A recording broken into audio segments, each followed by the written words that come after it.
ஆகாதென்று தள்ளின கல். எருசலேம் தேவாலயத்தை கட்டுகிற காரியத்தை குறித்து இதோடு சம்பந்தப்படுத்தி சொல்லுவார்கள் இந்த வசனத்தோடு. அப்ப கற்கள் எல்லாம் செதுக்கப்பட்டு செய்யப்பட்டு கொண்டு வரப்பட்டது, எல்லாமே ஒரே அளவு. அப்படி கொண்டு வரப்பட்டு மாட்டும் போது ஒரு கல்லின் அளவு மட்டும் கொஞ்சம் டிஃபரெண்டா இருக்கும்.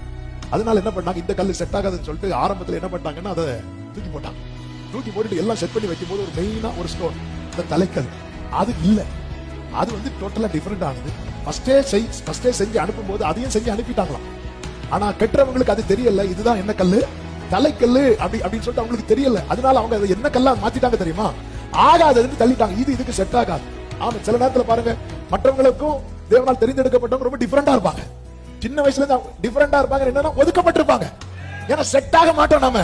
ஆனா ஒரு நாள் வரும், அது கர்த்தராலே ஆயிற்று. ஒரு கல்லு மிஸ் ஆகுது, ஒரு கல்லு மிஸ்ஸிங். நேர அந்த கல் செய்யற ஆட்கள்கிட்ட சொல்லி விட்டாங்களாம்.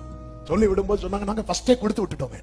ஃபர்ஸ்டே கொடுத்துட்டோம், இல்லையே தேடி தேடி பார்த்தா இல்ல. அப்பதான் கல்ல தூக்கி போட்ட ஆளுக்கு ஞாபகம் வருது, ஃபர்ஸ்ட் ஒரு கல்லு செட் ஆகலன்னு சொல்லி தூக்கி போட்டோம். இப்போ எல்லாரும் அந்த கல்ல தேட போறாங்க.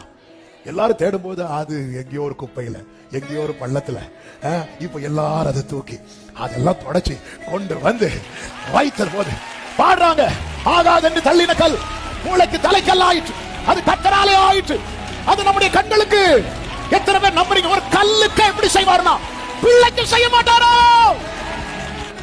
அதனாலதான் ஸ்கூல்ல ஒதுக்கி வைக்கிறாங்க, காலேஜ்ல ஒதுக்கி வைக்கிறாங்க, கல்யாண வீட்டுக்கு போன ஒதுக்கி வைக்கிறாங்க எல்லாம். ஆனா ஒரு நாள் வரும், ஹல்லேலூயா, யோசேப்பை தூரமா வைத்து போட்டாங்க. நீ எவ்வளவு தூரமா யோசேப்பை வச்சாலும் அவன் இல்லாம உனக்கு வயிறு நிறையாது. ஹல்லேலூயா. ஆகாதென்று தள்ளின கல். ஏமாமா, நமக்கு தெரியாது, இன்னைக்கு தெரியாது, இன்னைக்கு புரியாது. ஆனால் நீ தெரிந்தெடுக்கப்பட்டதை உன் மனதில் வைத்து சொல்லு, கர்த்தர் எனக்கு இரக்கம் செய்வார், கர்த்தர் என்னை ரட்சிப்பார்.